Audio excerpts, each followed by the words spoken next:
Bismillahirrahmanirrahim. Esselamu Aleyküm değerli izleyenler. Rehber Gündem programıyla bu haftada, bu akşamda karşınızdayız.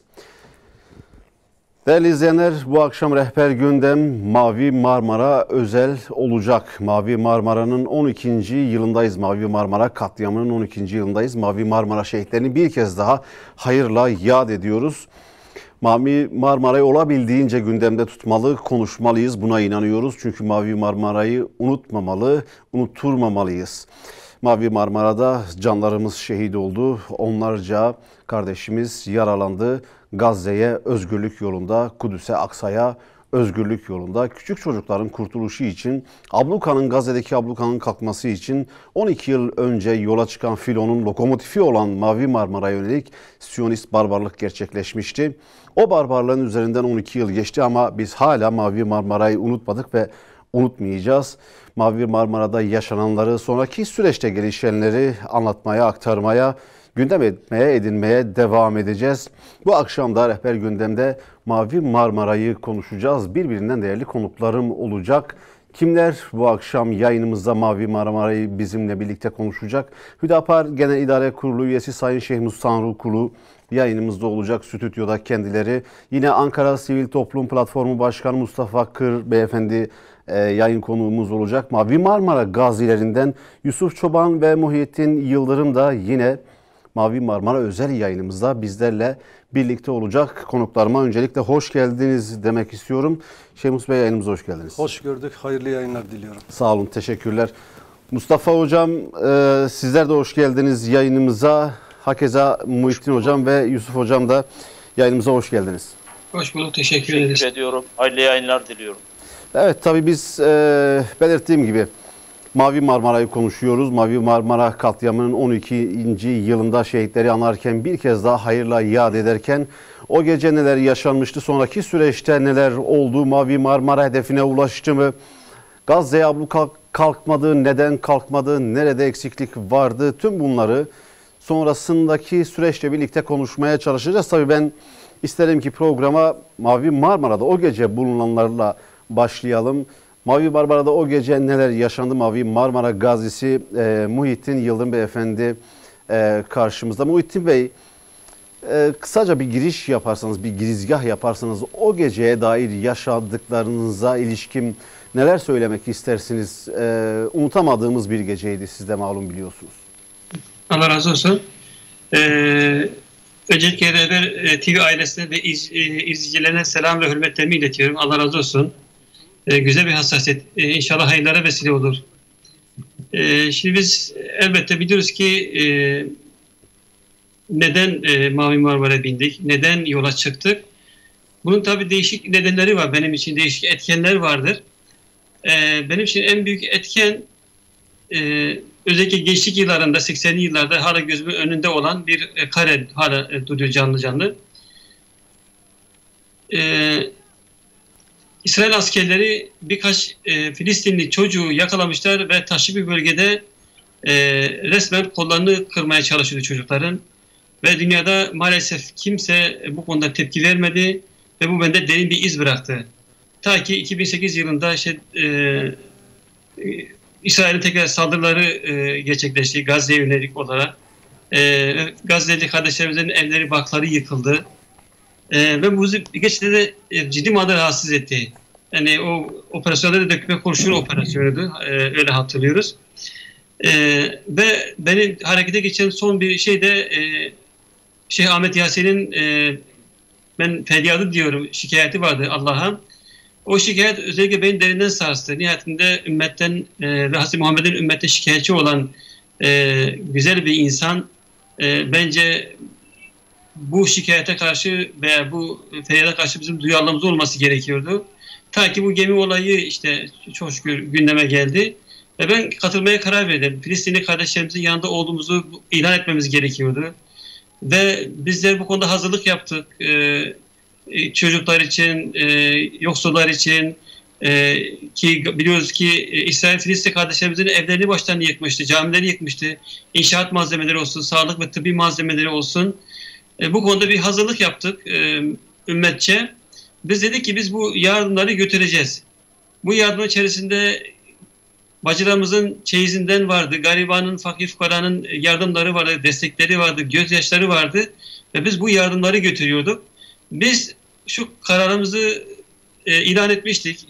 Gerek öncesinde ve sonrasında Allah'ın izniyle biz bu gemilerle Gazze'ye ulaşacağız. Biz bu gemileri İsrail'e teslim etmeyeceğiz.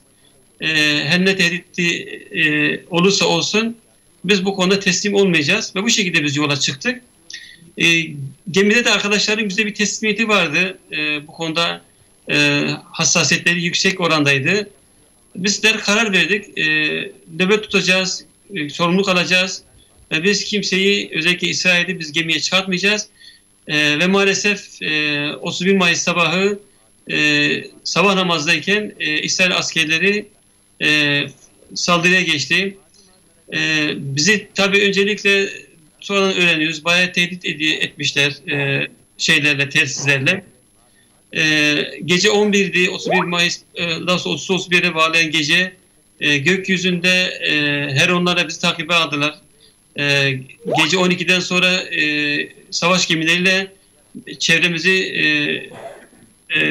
abluka olmasa daha yakın takibe aldılar gemilerle.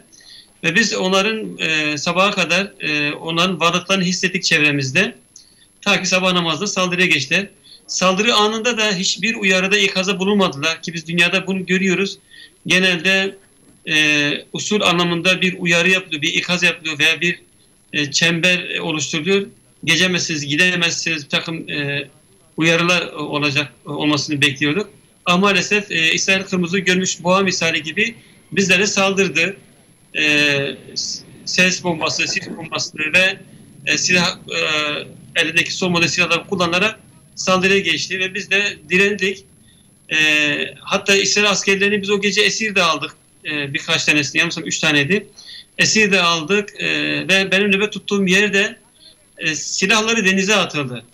Yani bizim kastımız öldürmek olsaydı, yaralamak olsaydı bu anlamda biz gerekeni yapardık. Ama biz tamamıyla insani ve vicdani duygularla harekete geçmiştik. Ve bizim niyetimiz bu insani yardımları Gazze'ye, Filistinli kardeşlerimize ulaştırmaktı. Evet. İsrail maalesef engel oldu ve bu insani gayreti sabote etti maalesef. Peki Muhittin Hocam, tekrar size döneceğim. Yusuf Bey ile devam etmek istiyorum. Şimdi Yusuf Bey de o akşam, o gece gemide olanlardaydı. Mavi Marmara gazilerinden kendisi. Tabii Muhittin Hocam da ifade etti, sabah namazından sonra Siyonistlerin saldırıya geçtiğini belirtti. O gece, o anlarda siz ne yapıyordunuz? Gemideki, Mavi Marmara'daki topluluğun, o insan hakları aktivistlerinin pozisyonu neydi, tepkileri neydi? Selamünaleyküm. Aleykümselam. Hayırlı akşamlar. Evet, o gece bütün kardeşlerle birlikte teyakkuzdaydık. Sabah namazını kıldıktan sonra bir saldırı oldu. Tabii elimizde sopalarla, değneklerle, elimde ne bulduysak onlarla kendimizi, bize teslim edilen emanetleri korumakta kararlıydık. Evet. Ve mücadele başladı. Bir tarafta helikopterler, silahlar, bombalar, son teknoloji, bir tarafta iman. Elhamdülillah, yani ben inanıyorum ki iman galip geldi. 10 tane şehidimiz oldu. 9 taneydi. Son bir tane Süleyman Uğur Söylemez abimiz bir sene kadar sonra hastanede vefat etti. Şehit oldu. Rabbim şehadetlerini kabul etsin. Amin. Tabii Biz bu yola çıkarken biraz o Allah, kısmı anlatmanızı istiyorum Yusuf Bey. Biraz daha yüksek sesle konuşursanız sanırım sizi daha iyi duyacağız. eyvallah. Şimdi öyle ki yani ben helikopterin indiğini gördüğümde dedim ya biz sanki film mi izliyoruz? Bazen filmlerde olur ya. Ama hakikattı. Kurşun sesleri, kardeşlerin yaralanması, kurşunların vızır vızır yanımızdan geçmesi Ama ben şunu fark ettim ki insanlarda, gemideki kardeşlerimizde hiçbir korku yoktu. Bir teslimiyet vardı. Gerçekten de imanın vermiş olduğu bir güç karşısında hiçbir teknoloji veya hiçbir güç karşısında duramıyor. Ondan ki İsrail, Filistin'i, Gazze'deki kardeşlerimizi, Hamas'ı yıkamıyor ve yıkamayacak Allah'ın izniyle. Müslümanlar galip gelecek. İnşallah oradaki inanan samimi kardeşlerimiz birlik ve beraberlik içerisinde Allah'ın izniyle Kudüs özgürlüğüne kavuşacak ve Müslümanların hükmüne geçecektir. Tekrar size döneceğim. Ankara'daki konuğumuz Mustafa Kır hocama dönmek istiyorum. Ankara Sivil Toplum Platformu Başkanı Mustafa hocam, şimdi tabii 12. yılında Mavi Marmara'yı konuşuyoruz ama sizce ne konuşmalıyız biz bugün? 12 yıl geçti aradan. Sanırım Mavi Marmara yeterince sahiplenmedi. Özellikle de son zamanlarda başlayan bir süreç var. O süreci de konuşacağız. Türkiye-Siyonist rejim ilişkilerinde bir yakınlaşma var. Onu ilerleyen dakikalarda konuşacağız ama bu gece daha çok neyi konuşmalıyız? Yani hakikaten Mavi Marmara'yı unuttuk mu? Birileri bize unutturmaya mı çalışıyor? Öncelikle Rehber TV'ye teşekkür ediyorum ben. Söz konusu Kudüs, Filistin, Mescid-i Aksa olduğu zaman her yerde, her türlü şartlarda Rehber TV'yi biz yanımızda görüyoruz ve ifade ettiğiniz gibi Kudüs davasını, Filistin meselesini, Mescid-i Aksa'yı, Mavi Marmara olayını canlı ve diri tutmak için elinizden gelen gayreti gösteriyoruz. Tüm emeği geçenlere, Rehber TV'ye ben şükranlarımı arz ediyorum. Bilmukabele. Öncelikle Mavi Marmara olayında şehit düşen kardeşlerimize Cenab-ı Allah'tan rahmet diliyorum. Gazilerimize sağlık ve afiyet temenni ediyorum. Neyi konuşmalıyız? Gerçekten sadece Mavi Marmara olayı değil, Filistin, Kudüs meselesinde o kadar çok konuşulacak, çözüme muhtaç konu var ki, söz konusu Mavi Marmara olunca, Mavi Marmara'yı ben bir sonuç olarak görüyorum. Şimdi Mavi Marmara'yı veyahut da Mavi Marmara filosunu, Gazze özgürlük filosunu oraya sevk eden sebepler neydi? Bunu kısaca müsaade ederseniz Buyurun. ifade etmek isterim. Yani hangi ihtiyaçtan doğdu da Mavi Marmara filosu Akdeniz sahillerinden İsrail'e, Filistin'e doğru yola çıktı. Şimdi o günü dikkat ederseniz 2006 yılı 25 Mayıs'ında İsrail'de Filistin'de bir genel seçim yapıldı. Bu seçim sonucunda Hamas ezici bir çoğunlukla üstünlüğü sağladı. Ondan sonra İsrail yönetimi bu seçim sonuçlarını tanımadığını söylerken o günün ABD Başkanı Bush da Hamas'ın İsrail'i tanımaması, İsrail'e saldırılarını durduracağına dair söz vermemesi, şiddete başvurmaması konusunda ilan etmemesi durumunda Filistin'e yapılacak yardımların tamamen kesileceğini ifade etti. 2000 yılında Siyonist İsrail devleti Gazze'yi tabir caizse karadan, havadan, denizden ablukaya aldı. Gazze bir açık hava mahpushanesine dönüştü. 2008 yılında hepinizin bildiği gibi 2009 yılda buna dahil olmak üzere dökme kurşun operasyonuyla biraz önce Gazi kardeşlerimizin de ifade ettiği gibi havadan, karadan, denizden Gazze'ye saldırı düzenledi. Yolları, köprüleri, mektepleri, mabetleri, hastaneleri yakmadık, yıkmadık, yer bırakmadı. Bunun dışında bir de temel gıda ve ihtiyaçlar da dahil olmak üzere Gazze'ye dışarıdan giriş, çıkış mallarının hepsini engelledi. Yani tabir caizse 2,5 milyon Gazze halkı ölüme mahkum edildi. Buradan Birleşmiş Milletler Teşkilatı, Uluslararası İnsan Hakları Örgütü bütün dünyaya Gazze'de yaşanan olayların çekilemez, dayanılamaz bir durum aldığını dünyaya ilan edince hepimizin bildiği gibi İHH'nın İnsan Hakları Vakfı'nın öncülüğünde dünya çapında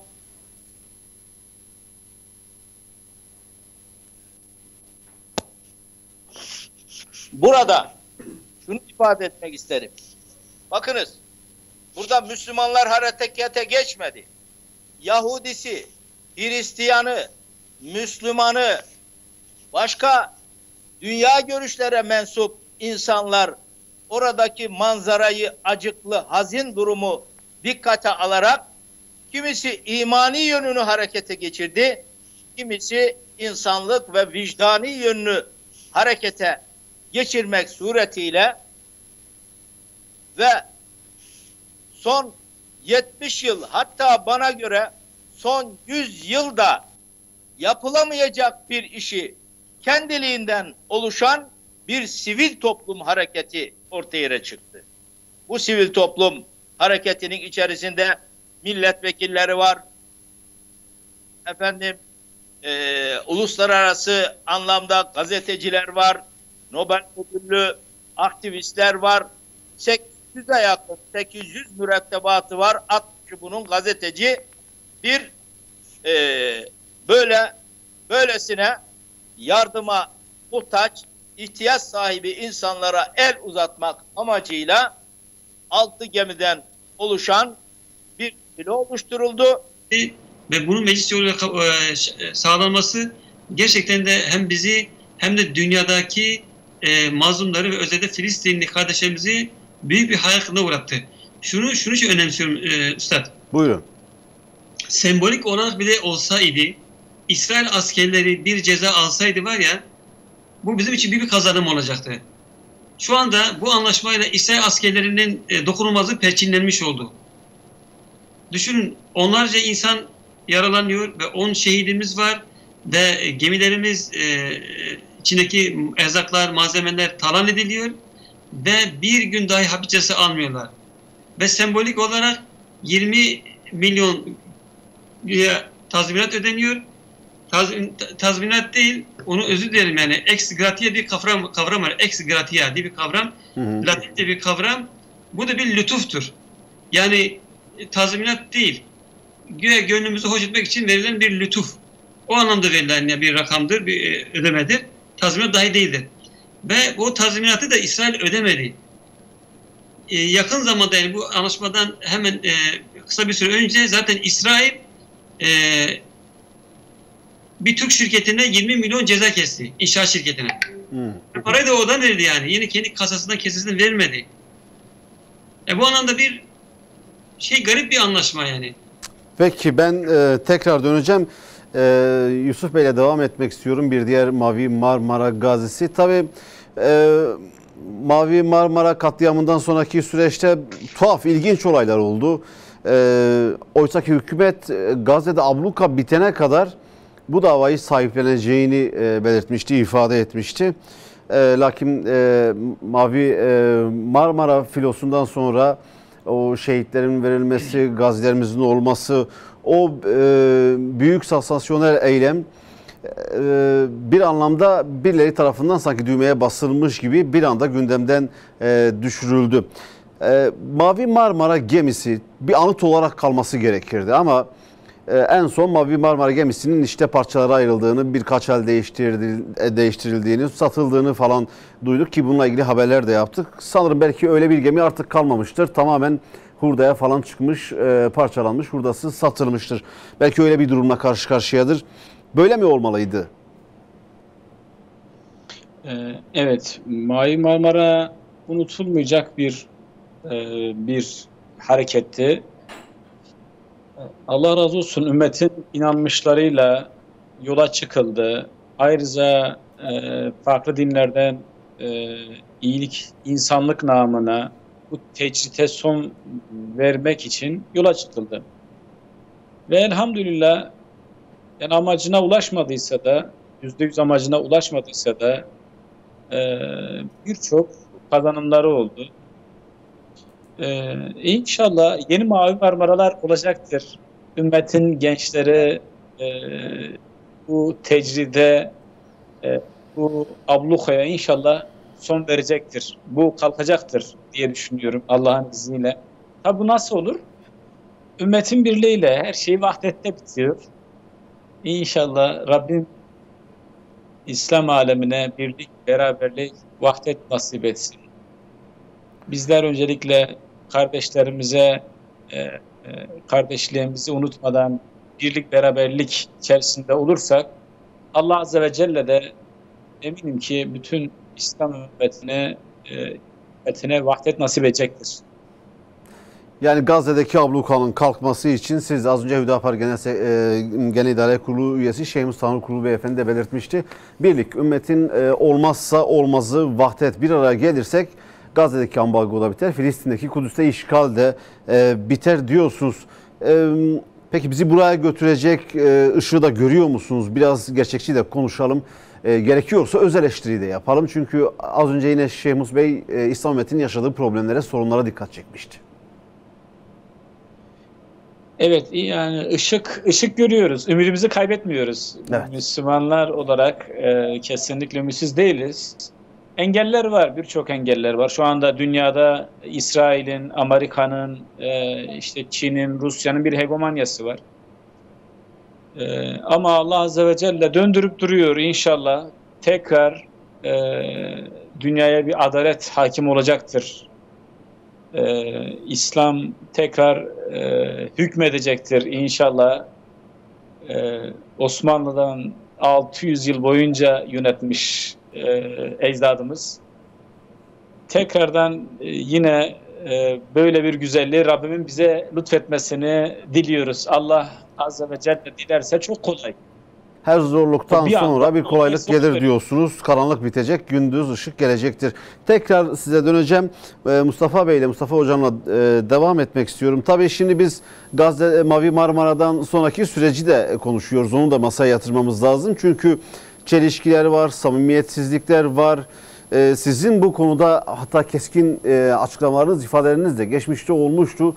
Yani Mavi Marmara'yı bugün konuşuyoruz ama konuşmamız gereken gerçekleri de dile getirmemiz, masaya yatırmamız gerekiyor. Birileri bir yerlerde yanlış yapıyor, hata yapıyor. Bunun bedelini de maalesef Filistinli, Gazze'li Müslüman kardeşlerimiz ödüyor. Ne dersiniz? Tuncay Bey, ben şöyle ifade edeyim. Evet, umudumuzu yitirmiyoruz. Gelecekten umut varız. Ama ben işin karamsar tarafını dile getirmek istiyorum. Müsaade ederseniz. Buyurun. Hepimiz ifade ettik. Mavi Marmara belki de son 100 yıla damgasını vuran en büyük bir sivil toplum hareketidir. Mavi Marmara yola çıkarken herkes buna sahip çıktı. Şu anda FETÖ diye tabir ettiğimiz o kişinin dışında herkes buna sahip çıktı. Eğer Mavi Marmara hedefine ulaşmış olsaydı, orada götürülen 600 bin tonluk gıda maddesi, yiyecek, içecek, tıbbi malzemeler, yapı malzemeleri vesaire Gazze'ye ulaşmış olsaydı, bunun çok sahibi olacak. Maalesef orada bir Siyonist İsrail'in saldırısına uğradığı için ondan sonra da herkes kendisini dışlamaya başladı. Diğer taraftan yani oraya giderken eğer bunu devletler Türkiye sahiplenmiş olsaydı mutlaka yanına bir güvenlik botu veyahut da deniz gücü vesaire böyle bir korumayla gitmesi lazımdı. Tabii ki Mavi Marmara başta da ifade ettiğim gibi bir silah götürmüyor oraya. Savaş içinde gitmiyor. Doğrudan doğruya bir insanlık görevi ifa etmek için orada açık bulunan insanların ihtiyaçlarını gidermeye çalıştı. Belki de böyle bir şeye de ihtiyaç duymadı. Onu ifade edeyim. Ama sonucu itibarıyla Muhittin Bey'in de ifade ettiği gibi Mavi Marmara'da 9 tane, son itibariyle 10 tane kardeşimizin şehit olması, 56 tane kardeşimizin yaralanmasından sonra uluslararası boyuttaki hukuki süreç sonuca ulaştırılamadı. İsrail maalesef burada tabir caizse o tazminat da değil, onun adı hibe. Hibe olarak geçiyor. Öğrendiğimize göre tercümedeki karşılığı hibe. Yani oradaki kardeşlerimize, vefat eden gazilere tazminat da ödemiyor. Onu ifade ediyorum. Devlet kendisi İsrail'le anlaştığı için oradaki kardeşlerimizin kendi haklarını savunma hakları da ellerinden alınmış oluyor. Yani uluslararası mahkemeye başvuramıyorlar. Başka bir yere müracaat edemiyorlar. Oysa ki bireysel olarak bizim hukukumuzda eğer saldırı banaysa onun tazminatını isteme, affetme, anlaşma hakkı bireye ait bir sorumluluktur. Devletin böyle bir sorumluluğu, böyle bir yetkisi yoktur. Buradan ifade ediyorum. Ama kardeşlerimizin maalesef eli kolu bağlandı. Böyle bir hak arama imkanından mahrum bırakıldı. Bunun dışında Mavi Marmara'da eğer İsrail gerçekten özür dilemiş olsaydı, hatasını kabul etmiş olsaydı, Gazze'deki ablukanın kalkmış olması lazımdı. Onların dış dünyayla irtibatı açılmış olması lazımdı. Oysa ki bunların hiçbirisi olmadı. Ondan sonra ne oldu? 2018 yılından itibaren biliyorsunuz 2017'de 6 Aralık 2017'de ABD Başkanı Trump tarafından Birleşik Kudüs İsrail'e başkent olarak kabul edildi. Tel Aviv'den ABD Büyükelçiliği Kudüs'e taşındı. 2018 İsrail'in kuruluş yıl dönümünde 14 Mayıs'ında. Bunlar oldu. Biraz önce Şeyh Mus Bey de ifade ettiler. Bakın 1 milyar 700 milyonluk 2 milyona yakın İslam alemi, İslam İşbirliği Teşkilatı kuruluş amacı nedir? Filistin'i özgürlüğüne kavuşturmak. Kaybedilen topraklarının alınması için mücadele etmek, özgür Kudüs'ü, özgür Mescid-i Aksa'yı yeniden inşa etmek. Ne zaman kuruldu? 69-70 yılında. Bakın, o günden beri savunduklarını adeta tabir caizse İslam ülkeleri tükürdüklerini yaladılar. Buradan İsrail'in bütün yaptıkları, işgalleri, ilhakları, saldırıları, zulümleri adeta akladılar. Onlarla normalleşme süreci içerisine girdiler. İşte sözde barış antlaşması dediğimiz, yüzyılın anlaşması dediğimiz İsrail'i abad edecek, Filistin'i yok edecek kararların hepsinin hayata geçirilmesini sağladılar. Şimdi önce hep birbirini suçlar oldular. Daha sonra da Birleşik Arap Emirlikleri, Bahreyn, Sudan, Mısır, Suudi Arabistan, sonra bunlara Fas katıldı. Sonra Türkiye kendisini alamadı. Onlar da buna katıldı. Şimdi ne olacak? Ne anlaşması yaptınız? Arkadaş bunu bir dünyaya izah edin siz. Ne karşılığında siz İsrail'le normalleşiyorsunuz? İsrail Batı Şeria'yı orada işgal ettiği 400 yerleşim alanını ilhaktan mı vazgeçti? Doğu Kudüs'ü, Birleşik Kudüs'ü başkentlikten mi vazgeçti? Ya bütün hükümet konaklarını, meclisini, bakanlıklarını hepsini Kudüs'e taşıdı. Biliyorsunuz geçen hafta Dışişleri Bakanımız İsrail'e ziyarete gitti. Tel Aviv'e gitmedi. Kudüs'e gitti, Kudüs'e. Neden? Çünkü İsrail'in bütün resmi kurumları Kudüs'te. Mescid-i Aksa'yı ziyaret ediyor. Kendisine tablo hediye ediyor. Ama oradaki Filistinli gençlerimiz Dışişleri Bakanımıza bağırıyorlar. Diyorlar ki İsrail'le normalleşmek için gelme. Siz Fatih'in torunlarısınız. Türk ordusuyla biz sizi buraya bekliyoruz diyor. Bu sese kulak verecek insanlar lazım, yöneticiler lazım. Evet, her şey var. Hoca Rahmetullah'ın ifade ettiği gibi şeker var, yağ var, un var, zenginlik var, para var. İslam coğrafyası bugün Birleşmiş Milletler Teşkilatı'ndan sonra hem insan kaynakları açısından hem de ekonomik açıdan her açıdan en büyük teşkilat İslam İşbirliği Teşkilatı. Ama bugün kadük hale gelmiş. Yani. Biraz önce ifade ettiğim gibi amaçlarını unutmuşlar. İsrail'le normalleşme süreci içinde birbiriyle yarış eder hale gelmişler.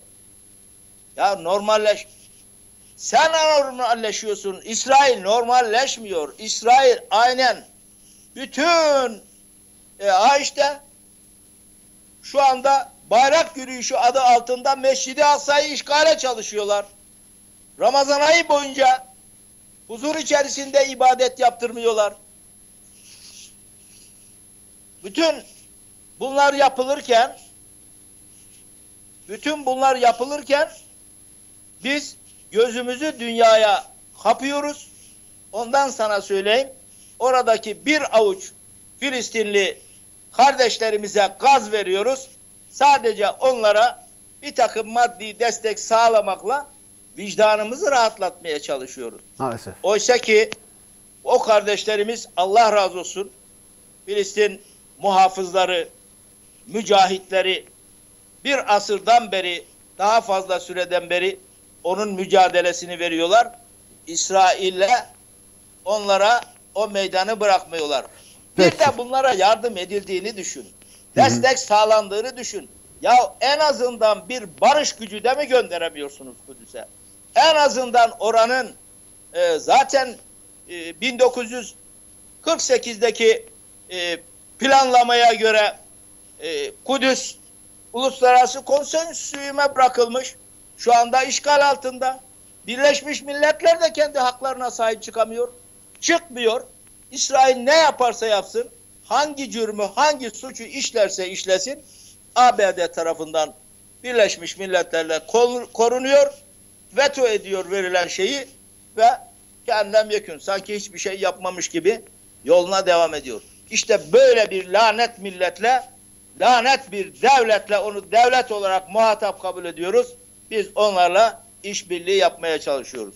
Peki. Bunu kesinlikle ben bir sivil toplumcu olarak, bir Müslüman olarak, bırakın Müslümanlığı, insan olarak ben bunu kabul etmiyorum ve bu benim kanıma dokunuyor ve içime sindiremiyorum. Bunu ifade edeyim. Peki Mustafa Hocam, kısa bir araya gitmek zorundayım. Aradan sonra tekrar birlikte olacağız. Son sözlerinizi de almaya çalışacağız inşallah. Değerli izleyenler, kısa bir aradan sonra devam ediyoruz programımıza. Şemus Bey, tabii Türkiye-Siyonist rejim ilişkileri yakınlaşmaya dönüştü. Normalleşmeye evrilir mi bu süreç merak ediliyor. Çünkü şayet böyle bir süreç işletilirse bunun Kudüs davasına, Özgür Mescid-i Aksa davasına zarar vereceği de belirtiliyor. Bu konuda hükümete yönelik eleştiriler de var tabii ki. Mavi Marmara'yı konuşmuşken Türkiye-Siyonist rejim yakınlaşmasını da konuşmak gerekiyor. Nasıl okumalıyız bu son dönemi? Aslında son aylarda normalleşme adına atılan adımlar yani tarihimize de gerçekten aykırılık arz etmektedir. Yani tabirde hata olmasa ihanet bile insan diyebilir. Çünkü Dışişleri Bakanı'nın gidip Davud Herzl'in mezarını ziyaret etmesi yani başlı başına bir mesaj. Yani böyle bir şeyi yani bizim kabul etmemiz mümkün değil. Yani düşünün, bu adam gelip Sultan II. Abdülhamid'den Filistin topraklarında bir devlet kurulması için para teklifinde bulunuyor. Ve kendisi kabul etmiyor ama işte bir asır sonra biraz daha fazla bir Türkiye'nin Dışişleri Bakanı gidiyor bu adamın mezarını ziyaret ediyor. Yani terör rejiminin fikir babasını, kuruluş fikir babasının mezarını ziyaret etmesi kabul edilemez. Hüdapar'ın iktidarında Siyonist terör rejimi devlet olarak tanınmaktan vazgeçilecek. Onunla her türlü askeri, siyasi, ekonomi vesaire yani hayatın her alanında bütün ilişkiler kesilecek. Çünkü bize göre meşru bir devlet değil, gayri bir meşru bir devlettir şu anda ve dolayısıyla mazlum ve mustazaf Filistin halkının topraklarını uluslararası güçlerin desteğiyle gasp ede buraya gelmiş. Evet, bugün diyorlar bu terör rejiminin sınırları belli değil. Bir yandan da iyidir sınırlarının belli olmaması. Çünkü 70-80 yıldır bu şekilde genişleyen bir rejim tekrar geriye doğru da gidebilir. Yani bundan bir asır önce 1917'de yaklaşık olarak toprak olarak söylesek %6, %7'ye tekabül eden bir Yahudi nüfusu vardı Filistin'de. Toprak olarak da nüfus olarak da ama bugün maalesef belki %90'dan fazla toprak elde etmiş. Şimdi hükümet 2010 yılındaki Türkiye'deki siyasi duruma baktığımız zaman o zaman FETÖ'nün elebaşı dedi ki otoriteden izin aldılar mı bunlar gitti. Çok ciddi bir eleştiri ve İslami kamuoyundan evet Mavi Marmara için söylemişti. Çok ciddi bir eleştiri, itirazlar vesaireler İslami kesimden yapıldı. Fakat aradan işte 4-5 yıl geçti. Yani FETÖ etkisiz hale getirildikten sonra maalesef buna benzer bir tabiri de Sayın Cumhurbaşkanı kullandı. Benden izin aldılar mı? Veya bize danıştılar mı? Oysa ki Mavi Marmara'nın oraya gitmesi, organizesi vesaire hepsi Türkiye Cumhuriyeti Devleti'nin izni ve gözetimi dahilinde yapılmıştı. Yani bunlar rastgele kendi kafasına biz oraya gidiyoruz demedi. Kaldı ki bir devlet kendi vatandaşlarına da sahip çıkması gerekiyordu. Bunda da sahip çıkılmadı. Yani düşünün terör rejiminin öne sunmuş olduğu şartları da aslında zillettir bize göre. Bunu da devlet olarak kabul ettiler bunu. Şimdi bize göre devlet kendisine karşı işlenen suçları affedebilir. Yani bir vatandaşa karşı işlenen bir suçu ancak vatandaş affedebilir. Dolayısıyla devletin böyle bir karar alması hukuki olarak da meşru değildir, caiz de değildir. Yani bu işin tarafı olan kesim kendi haklarından feragat etmedikleri müddetçe bu hakları saklı kalır. Yarın öbür gün farklı bir gelişme olur. Yine o konuda adım atılabilir. Yani hükümetin One Minute meselesinden sonra da hele işte şu anda gelmiş olduğumuz durumda ise yani bir komşularıyla kavgalı olması, sonra barışması tamamen pragmatist bir siyaset işlediğini gösteriyor. Yani bu da doğru değildir. Yani önemli olan ilkeli siyaset yapmaktır. Devletler de ilkeli olarak idare edilmelidir. Yani menfaatçi, çıkarcılıkla bir yere varılamaz. Bu doğru değildir. Dolayısıyla Türkiye'nin dış politikası şu anda izlemiş olduğu, özellikle normalleşme adına atmış olduğu adımlar bize göre doğru değildir. Kesinlikle bundan vazgeçilmelidir. Çünkü karşısındaki güç değil Türkiye'yi, Birleşmiş Milletler'i tanımıyor. Bugüne kadar Birleşmiş Milletler'in almış olduğu, bu terör rejiminin aleyhine almış olduğu onlarca karar var. Ama hiçbirisi uygulanmıyor, hiçbirisi yaptırıma tabi tutulmamıştır. Yani dolayısıyla Birleşmiş Milletler de aslında meşruluğunu yitirmiştir. Dolayısıyla tüm dünyanın hem Birleşmiş Milletler'in yapısının tekrar revize edilmesi gerekiyor, gözden geçirilmesi gerekiyor. Çünkü Birleşmiş Milletler kuruluş amacından tamamen uzaklaşmıştır. Şu anda ne yaptırım gücü var ve kaldı ki işte veto hakkına sahip olan 5 ülkenin de kendi menfaatleri uğrunda istedikleri kararı veto edebiliyorlar. Şu anda işte Rusya ile Ukrayna arasında bir savaş var, bir çatışma söz konusu. İşte Batı'yı bakıyoruz ki Ukrayna'ya sahip çıkıyor. Kendine göre haklı sebepleri var. Ama diğer taraftan bir asırdan fazladır toprakları işgal edilmiş, yurtlarından edilmiş milyonlarca Filistinliye maalesef sahip çıkılmıyor. Bunun da gözden geçirilmesi lazım.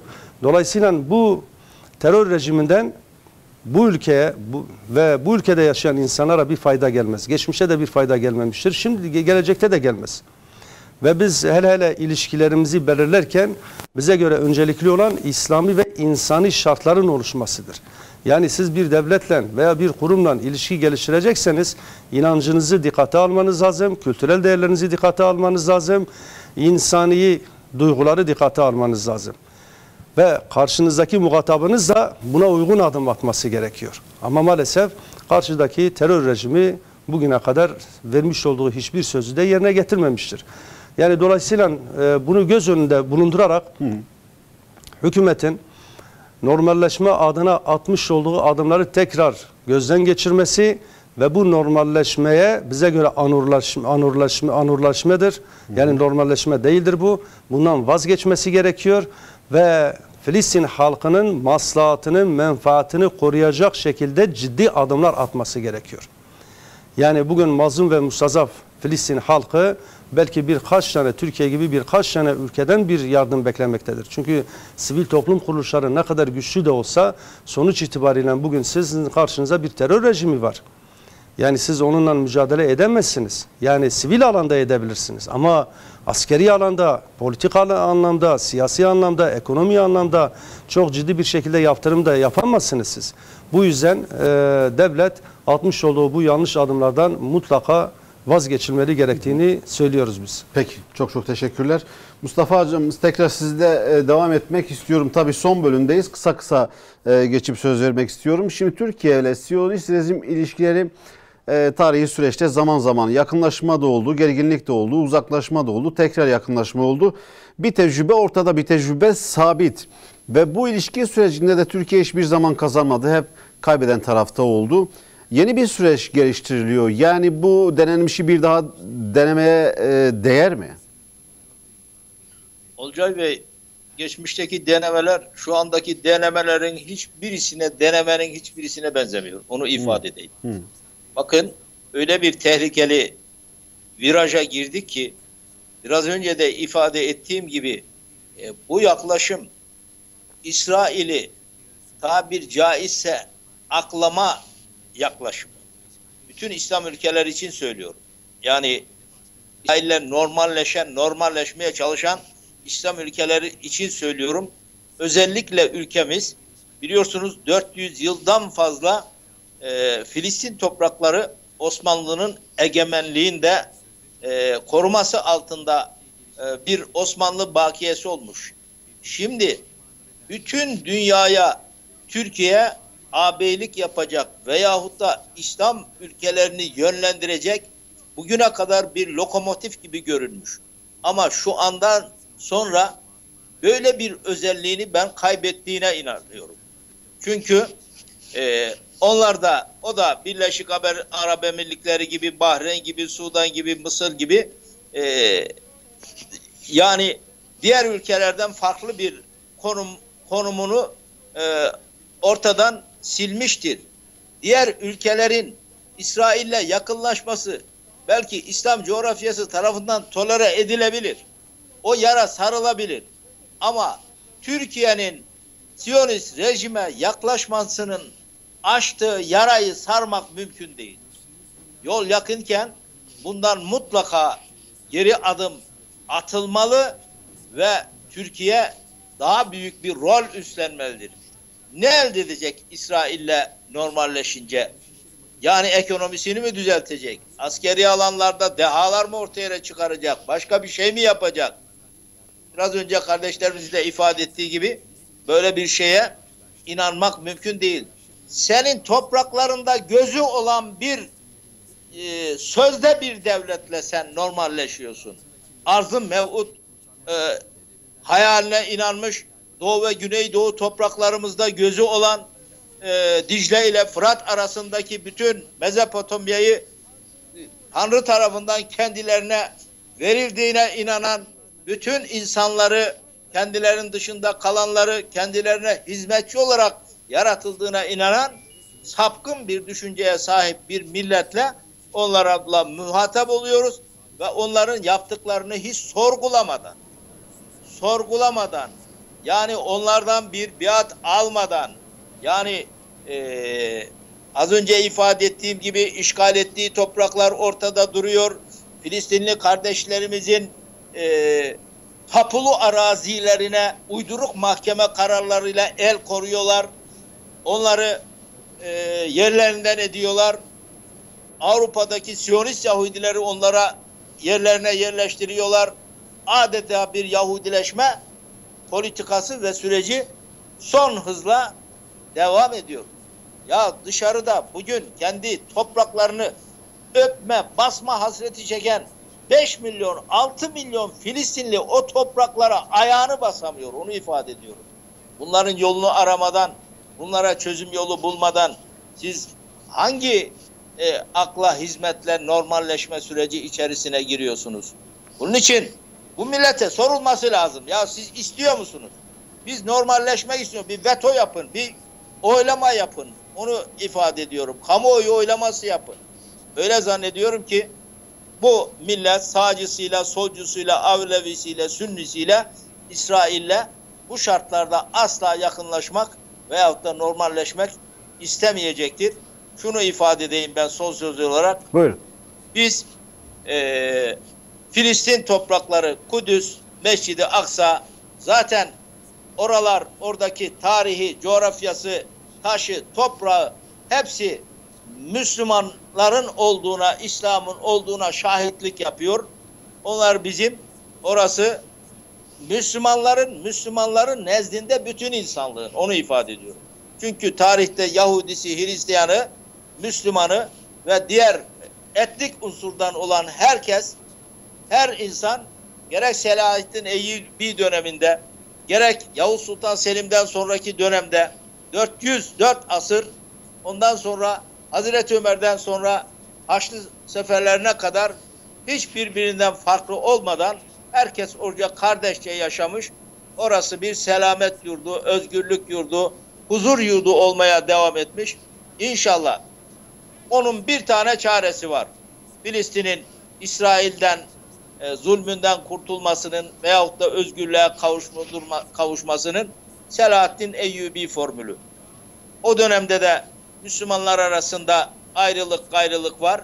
O dönemde de farklı düşünceler var. Birbirler arasında çatışma var. Ama Selahaddin gibi bir lider ortaya çıkıyor. Önce Müslümanlar arasındaki birliği ve beraberliği sağlıyor. Sonra da Kudüs'ü fethediyor.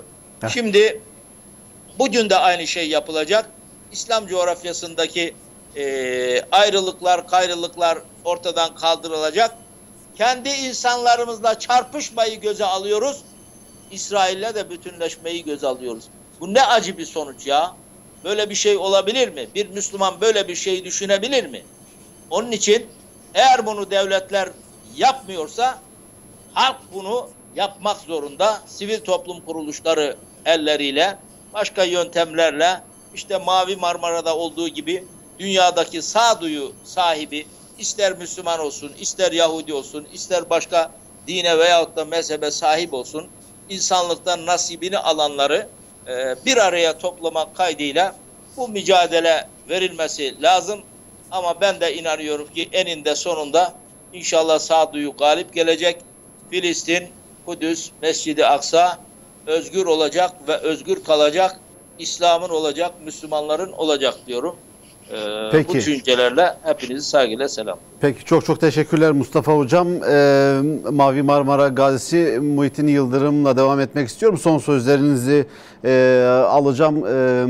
Şimdi tabii Mavi Marmara'da bir bedel ödendi. Elbette ki bu Mavi Marmara'daki şehitlerin kanı heba olmadı. Çünkü bütün dünya Filistin'i, Kudüs'ü, Gazze'yi konuştu. Oradaki katledilen çocukları konuştu. Hedefe tamamen ulaşılamasa bile bir mesafe alındı. Son söz olarak Muhittin Hocam, tabii şunu da sorayım, bir daha Mavi Marmara gibi bir filo yola çıkarsa bu filoya katılır mısınız? Bunun akabinde de şunu söylüyorum, son olarak Kudüs'e dair, Gazze'ye dair nasıl bir mesaj vermek istersiniz? Üstad Allah razı olsun. Şimdi şunu öncelikle söylemek isterim. Filistin kardeşlerimizden Allah razı olsun. Gerçekten de çok temiz bir mücadele sergiliyorlar. Duruşlarıyla, yani verdikleri mesajlarıyla o tertemiz mücadele yöntemi gerçekten de sadece bizi değil dünyayı hayran bırakıyor. Yani benim gördüğüm kadarıyla işte örneğin Japonya'dan tut ta Amerika kıtasına kadar insanlık ve toplumlar hayranlıkla Filistinli kardeşlerimizi izliyorlar. Gerçekten de ben onların o duruşunu görünce çok mutlu oluyorum. Yani savaşı kirletmeden, mücadeleyi kirletmeden mücadele etmek gerçekten bir başarıdır, bir marifettir. Bu anlamda ben Filistinli kardeşlerime teşekkürüm. Ama şurada bir doğal bir şeydir. Filistinli kardeşlerimiz mücadelesini yaparken istiyorlar ki biz de onları destekleyelim. Hani belki buradan oraya gidemiyoruz ama bir basın açıklamasıdır, şu anki yaptığımız bir gündemdir, Allah razı olsun. Yani Türkiye'deki sivil toplum kuruluşları eğer şöyle veya böyle bir takım etkinlikler yaparak Filistinli kardeşlerimizin davasını gündeme taşırlarsa bu da onları mutlu ediyor, onore ediyor ve mücadeleye adapte olabiliyorlar ve mutlu oluyor nihayetinde. Bu çok önemli bir şeydir. Bunun dışında anlaşma ile ilgili şunu söylemek istiyorum. Türkiye ile İsrail'deki yapılan anlaşma. Orada anlaşmanın yapıldığı yer Ankara ve Kudüs geçiyor. Türkiye burada Kudüs'ü kabul ederek aslında dolaylı olarak Kudüs'ün başkent olduğunu kabul etmiş oluyor. Dolaylı olarak söylüyorum.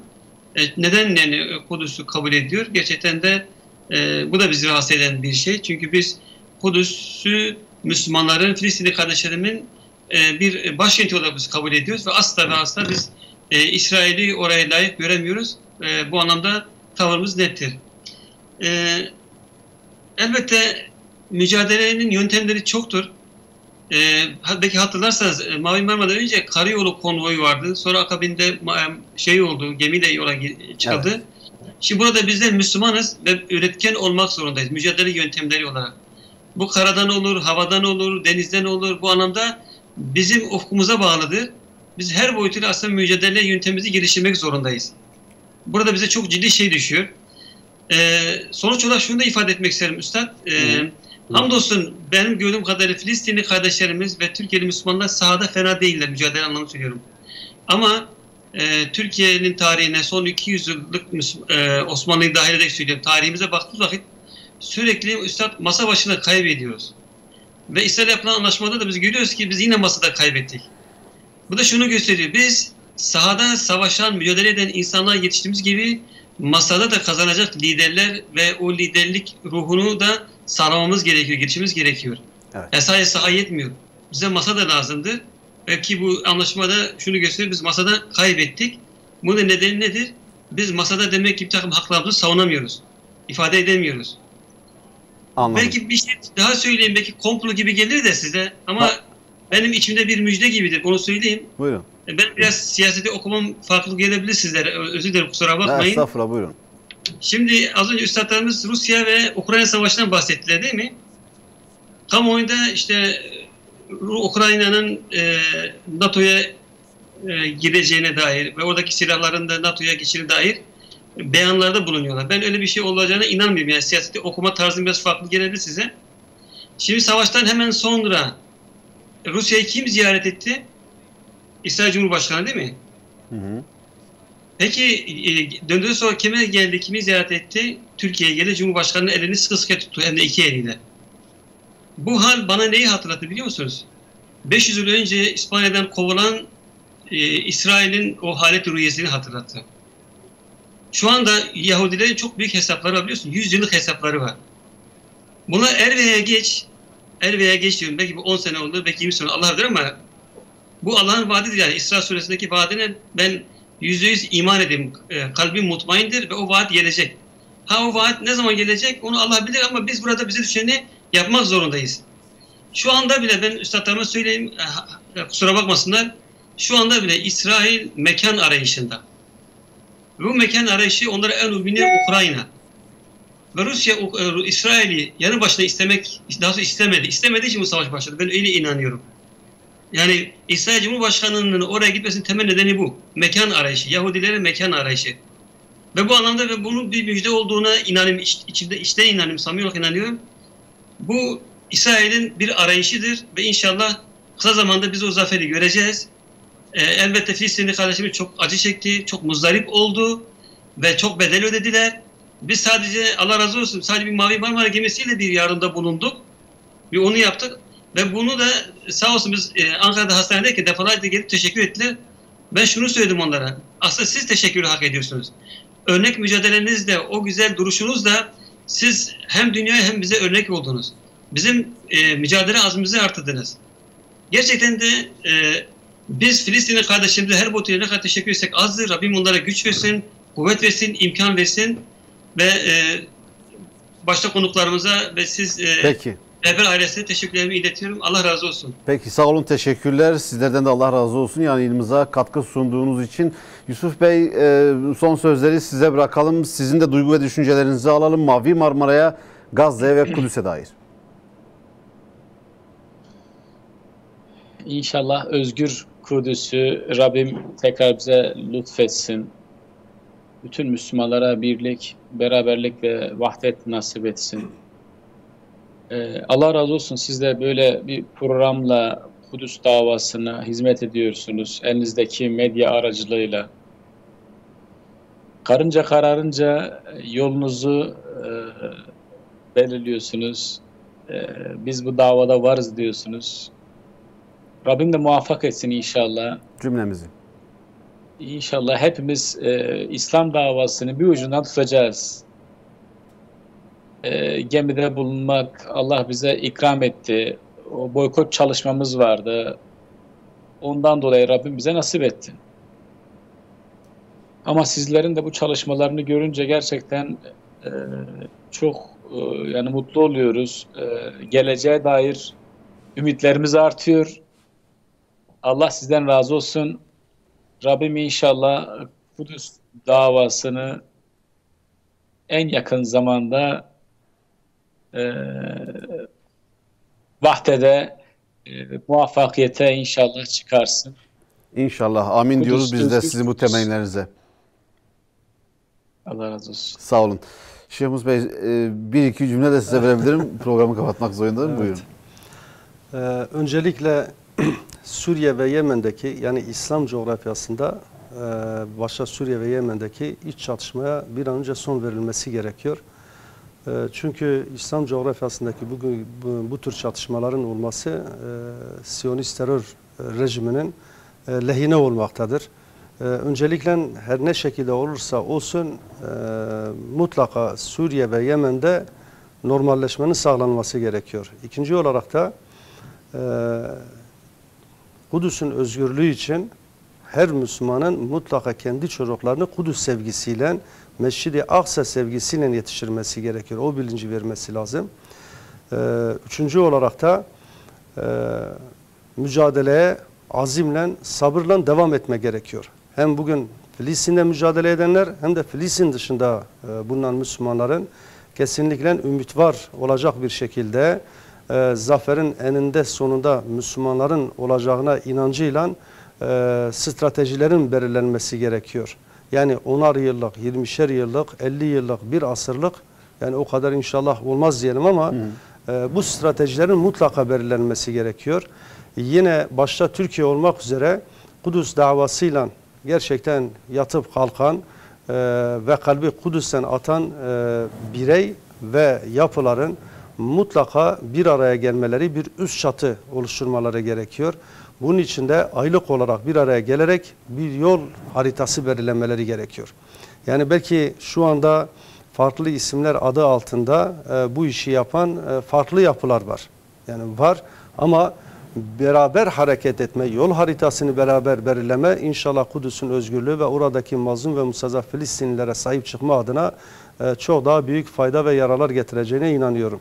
Peki, çok teşekkürler Ben Şeyh Mus teşekkür Bey, ediyorum. yayınımıza katıldığınız için sizlerin de. Değerli izleyenler, bu hafta rehber gündeminde Mavi Marmara özelinde Filistin'i, Kudüs'ü, Aksa'yı, Gazze'yi konuştuk. Muhyiddin Yıldırım Mavi Marmara Gazisi, yine Yusuf Çoban Mavi Marmara Gazisi, Mustafa Kır Hocam Ankara Sivil Toplum Platformu Başkanı ve Hüdapar Genel İdare Kurulu üyesi Sayın Şeyh Mus Tanrıkulu bu akşamki yayınımızda bize katkı sundular, değerlendirmelerde bulundular. Tek tek tüm konuklarıma teşekkür ediyorum. Önümüzdeki hafta farklı bir konu başlığıyla ve farklı konuklarla tekrar karşınızda olmak umuduyla Allah'a emanet olun.